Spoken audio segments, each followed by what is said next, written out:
After the painful end of his relationship, he decided to escape the bitter memories with a trip across the country.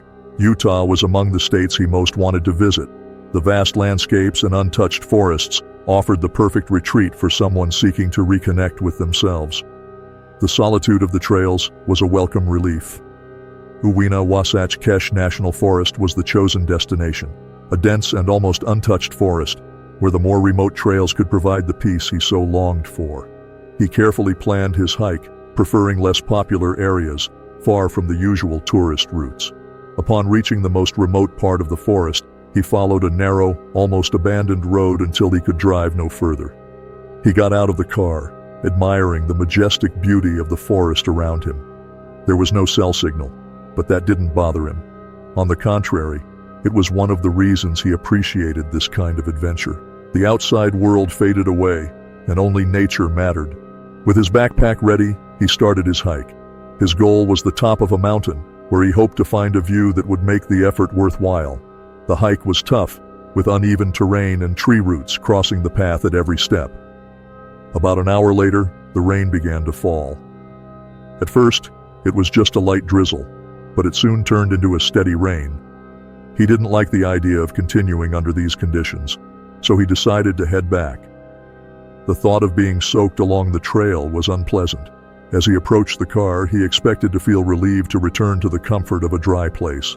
But what he found was completely unexpected. All 4 tires were slashed, completely flat. This was no accident, and he knew it. Adrenaline started coursing through his body as he looked around, trying to understand what had happened. But there was no one in sight, only the sound of rain falling on the leaves and the oppressive silence of the forest. He was alone, or so it seemed. With no cell signal, there was no way to call for help. Fear began to creep in, slowly but surely. Whoever did this was nearby, and he needed to find a way out. He knew that if he could make it to the top of the mountain, he might find a signal and call for help. But the thought of moving further away from the car, the last vestige of safety, made him uneasy. Still, he had no choice. He grabbed his backpack again and began to climb. Each step felt heavier, and the forest, once merely silent, now seemed watchful. Something was wrong. He could feel it. The silence seemed to hide secrets, and the feeling that he was not alone grew stronger by the minute. He knew it wasn't just paranoia. There was something, or someone, in that forest, and it wasn't friendly. As he hiked toward the summit, trying to reach an area with a signal, he began to notice something disturbing. Each time he stopped to rest, the silence of the forest was interrupted by a subtle sound, like distant footsteps, but in sync with his own. The noise stopped when he paused, and returned when he resumed walking. It was as if the forest was mirroring his movements, but deep down he knew it was something else. He wasn't alone. He tried to ignore the growing discomfort, convincing himself it could just be a small animal, curious about his presence. But the forest was too quiet for that. The light rain continued to fall, and the sky began to darken as night fell. He quickened his pace, keeping his eyes ahead. Every tree seemed to hide something, and the suffocating silence made him feel as if he was being watched. The forest, which once seemed welcoming, now felt like a maze of shadows and fears. His body was tense, and he could feel the fear building in his chest. Even as he tried to stay calm, the idea of being followed solidified. He stopped again, pretending to adjust his backpack, and listened. He clearly heard the snap of a twig about 30 meters behind him. The sound was too subtle to be a large animal. It was a human sound. His heart raced. What had once been a sense of caution now turned into pure terror. Not wanting to show panic, he began to walk faster. The slippery terrain made it hard to keep his balance, and the sound of his own footsteps was muffled by the rain. He avoided running, knowing it would make him more vulnerable, but he felt that time was running out. The forest around him, once full of life, now seemed dead. The shadows grew, and he knew that when the sun set, things would only get worse. Finally, he reached the top of the mountain. The relief he felt upon seeing that his phone had a signal was immediate. He called the police and urgently reported his situation. He told them about the slashed tires, the feeling of being followed, and asked for help. The dispatcher instructed him to stay safe until the patrol arrived. There was some comfort in knowing help was on the way, but he knew the danger wasn't over. The biggest challenge now was to descend the mountain before nightfall. He knew that going back the same way would be risky. Whoever was following him might be waiting. So he decided to take an alternative route, circling the mountain in a semicircle, trying to lose whoever was on his trail. Fear kept him alert, and every sound in the forest seemed amplified. He knew that the only thing he could do was trust his own wits to escape. As he descended the mountain, the tension in his body grew with every step. He knew he was being followed. The oppressive silence of the forest, which once seemed like an opportunity to reconnect with nature, was now a prison with no way out. The sound of footsteps behind him grew closer and closer, but he didn't dare look back. His goal was simple: reach the car as quickly as possible without being caught by whoever was lurking in the shadows. As he circled the mountain trying to avoid the direct path back, he stumbled upon something that made his heart stop for a moment. In the middle of the forest, hidden among the trees, was an improvised campsite. Logs arranged in a circle around an extinguished campfire indicated that people had been there recently. The place was simple, but organized. It didn't seem like a casual camper's site. The feeling of danger intensified. He knew he couldn't stay there. He quickly veered away from the campsite and continued his descent, trying to keep his breathing steady. The sound of footsteps behind him was now unmistakable. Whoever was following him no longer cared about being discreet. They wanted him to know he was being hunted. Every snap of a twig, every rustle of leaves heightened his despair. The sun was almost set, and the shadows swallowed the forest, turning everything into a sea of darkness. His fear turned to panic when, glancing quickly over his shoulder, he saw the figures. 6 people, all dressed in white, moving swiftly toward him. Their faces were obscured by the shadows, but their movements were deliberate, almost methodical. They were hunting him. Without thinking, he started to run, his heart pounding. The forest around him blurred with branches and trunks as he ran for his life. The run was exhausting, and he felt his body giving in to fatigue.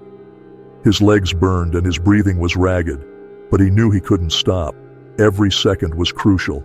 The sound of his pursuers didn't fade. In fact, it seemed to get louder. He was being pushed to the limits of his endurance, fighting against fear and physical exhaustion. Then, he saw the blue and red lights of a police car in the distance. The sight filled him with hope. With his last ounce of strength, he collapsed beside the police car, nearly fainting from exhaustion. When he looked back, the figures chasing him had disappeared into the shadows of the forest, as if they had never been there.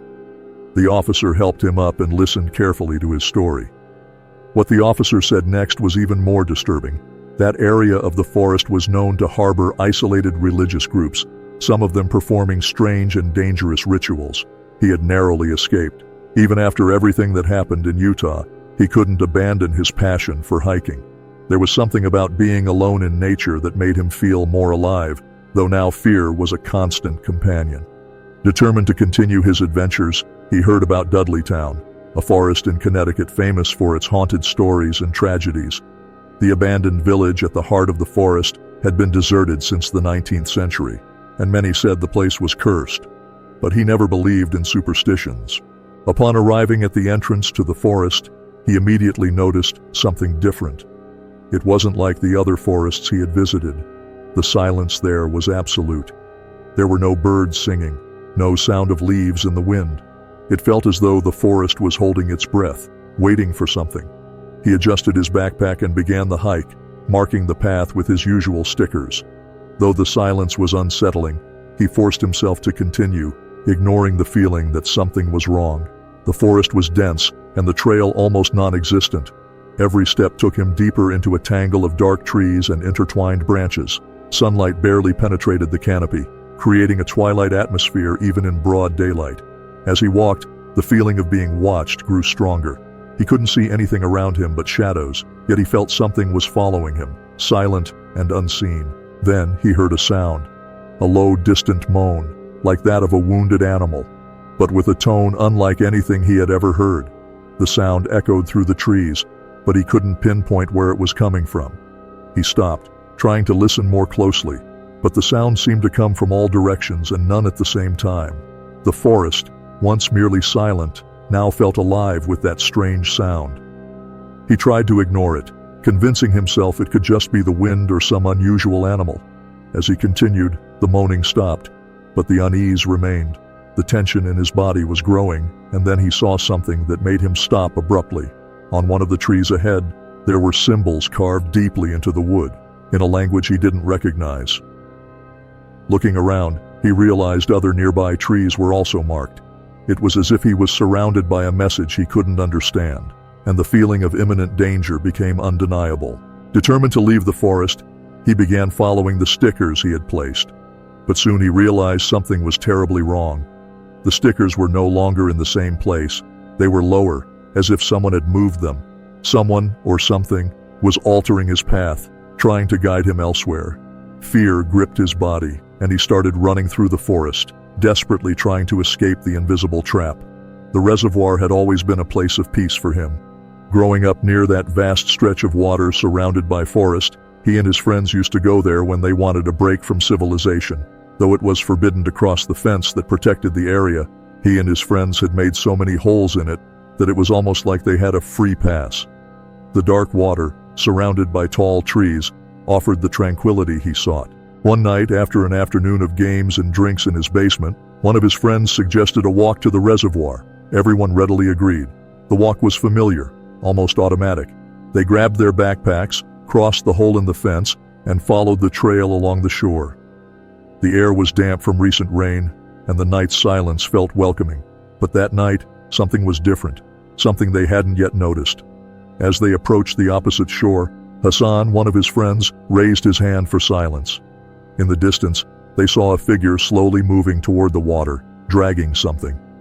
At first, they thought it might just be someone fishing, but soon they realized the situation was far more sinister. The man was dragging a large black bag, and the effort suggested its contents were heavy, very heavy. Adrenaline started to rise as they realized they were witnessing something terrible. The man reached the shore, knelt, and began pushing the bag into a kayak. The silence was absolute, until one of his friend's phones rang, breaking the night's tension. The man stopped, raised his head, and looked directly in their direction. Without thinking, they started running, their hearts racing, as they heard the man's quick steps, indicating that he was chasing them. The run to the fence was frantic. They stumbled over branches, slipped in the mud, and almost lost their way. When they finally saw the hole in the fence, the relief was palpable, but the sound of footsteps behind them was still present. They crossed the fence and ran until they could no longer keep going. Back at the safety of his home, they called the police and reported what they had seen. But deep down, they knew something darker was happening. Days later, the police found 3 bodies in the reservoir, confirming their worst fears. The place that had once been a refuge had turned into a nightmare. Since then, the reservoir was never the same for him. The fear that the men they had seen that night might return haunted him. The peace he had once sought in the forests and dark waters was now stained by a terror he could never forget. After that terrible night at the reservoir, nothing was the same. The tranquility he used to find in that place vanished, replaced by a constant sense of danger. The memories of that figure dragging black bags to the water wouldn't leave his mind. His friends were shaken too, but even after contacting the police and the discovery of the bodies, the fear remained. On the contrary, it seemed to grow with each passing day, like a shadow that surrounded them. In the weeks that followed, he began to notice disturbing signs that something was wrong. His mother was the first to spot muddy footprints near the fence in the backyard. It was impossible that they were his or his friends, as none of them had returned to the area since that night. The idea that the men from the reservoir could be tracking their steps sent him into a panic. That discovery turned the nebulous fear into a concrete threat. He knew they weren't safe. The nights became long and full of tension. Every noise from the forest made his heart race. He couldn't sleep, imagining whether the men would return to finish what they had started. His friends also began to report strange occurrences. Hassan swore he had seen figures at a distance, near the reservoir, while Rick believed he was being followed to work. Paranoia took over the group, and each of them started to isolate themselves, fearing they would attract the attention of the men from the reservoir. The breaking point for his family came when his mother claimed to have seen a flash of light coming from the forest, as if someone were taking pictures from afar. That was enough for everyone to agree. It was time to leave. The house that had once been a welcoming home was now filled with fear. They moved, leaving behind the forest and the reservoir that had been part of their lives for so long. But even after the move, the terror didn't fully dissipate. He still felt as if he was being watched, as if the ghosts of that night followed him. The investigation into the bodies at the reservoir led nowhere. No clear clues, no suspects. It was as if everything was shrouded in mystery. The press talked about the bodies for weeks, but soon, public interest faded. However, for him, the mystery of the reservoir was never solved. He kept thinking about the men he saw, about what else might be hidden in those dark waters and the secrets the reservoir held. Months passed, and he tried to move on, but the experience marked him deeply. He could no longer approach solitary trails the same way. There was always the lurking fear, the feeling that someone was watching him. The place that once provided him with peace and freedom was now a nightmare from which he couldn't escape. Even after all the trauma from the reservoir in Utah, he remained a lover of nature. There was something about the trails and the solitude of the forests that made him feel at peace. It was a way to reconnect with himself, away from the chaos of everyday life. However, his approach was different now. He avoided popular trails, seeking less explored and almost inhospitable places. That's how he found a spot on Google Maps, a nameless forest, practically untouched. To him, it seemed like a new adventure, perhaps the challenge he needed to face his fears. With his backpack and stickers to mark the way, he headed to this new area, eager to explore it. The location was far from any known trail, and the trees were so dense they blocked out the sunlight. As soon as he entered the forest, he felt the familiar weight of silence. But this wasn't a welcoming silence. There was something strange about the complete absence of birdsong or wind rustling through the leaves. It was as if the forest was waiting for him, hiding something in its depths. He advanced cautiously, placing stickers on the trees to ensure he wouldn't get lost. With each step, the feeling of discomfort grew. Despite being an experienced hiker, something about this forest made him uneasy. It was an almost primal sense of danger, as if he was being watched from afar without seeing anything. Still, he pressed on, stubborn in his mission to explore the unknown. The challenge was part of what drew him to the forests. Then he heard a sound. A distant moan, low and almost inaudible, but impossible to ignore. It was a deep, peculiar sound, unlike anything he had ever heard before. He stopped, trying to locate the source, but the sound seemed to come from everywhere at once. The silence of the forest was broken by that continuous wail, as if the very earth was in pain. Trying to stay calm, he moved forward, but now his senses were on high alert, and fear began to set in. The sound disappeared as mysteriously as it had come, but the unease remained. Then, as he looked at a tree ahead of him, he saw something that made his heart race. Strange symbols were carved deeply into the bark of the trees. It wasn't just one symbol. Several trees around him were marked the same way. It seemed like a warning, but he didn't know what it meant. The forest was becoming increasingly threatening, and he knew he couldn't stay there any longer. Determined to leave the forest, he began following his stickers back. But soon, he realized something horrible. The stickers had been moved. The ones he had placed at shoulder height were now lower, as if someone had altered them. The realization was terrifying. Someone was manipulating his path. Fear took over him, and he started running, trying to escape from whoever or whatever was guiding him into an invisible trap. The race through the forest was frantic. His heart pounded, his lungs burned, but he couldn't stop. Every shadow seemed to move, every tree concealed an invisible threat. The only thing he knew was that he needed to get out of there as fast as possible. The sound of his footsteps echoed through the vegetation, but the moaning, which had stopped earlier, returned. This time it was louder, closer, as if the entire forest was crying out in agony. He didn't know who had moved the stickers or why, but the sense of being led somewhere terrified him. Running along what he thought was the right path, he began to lose track of time. Every tree looked the same as the last, and the slippery ground made it difficult to keep going. Fear drove him, and adrenaline kept him moving, but he knew he couldn't run forever.